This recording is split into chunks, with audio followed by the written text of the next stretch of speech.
On l'a connu sur scène puis sur le petit écran avant de le voir débarquer au cinéma. À 47 ans, voilà maintenant près de 3 décennies que Jamel Debbouze fait rire son public.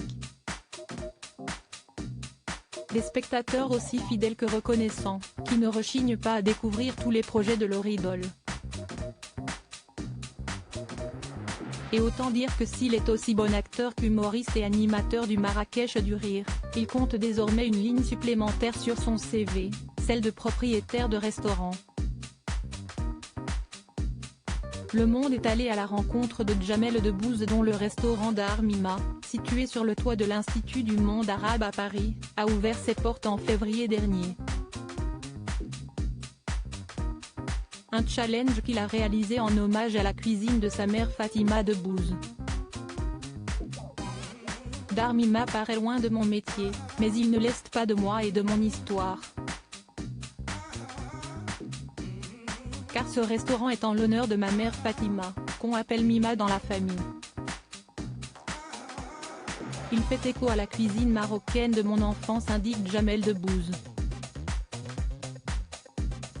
Au menu, les plats traditionnels et familiaux que l'on trouve au Maroc mais aussi une belle carte des vins qui ravit les clients. Mais ces derniers ne doivent pas dire merci à Jamel Debbouze sur ce coup-là, je ne bois pas de vin. Notre sommelier a fait de très bons choix, d'après ce que j'ai entendu de la part des clients.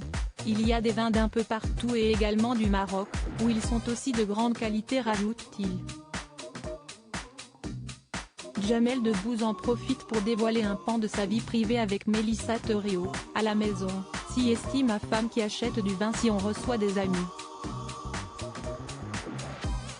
Mais entre nous, dans le couple, le vin n'est pas un sujet. Désolé, je ne peux pas en parler.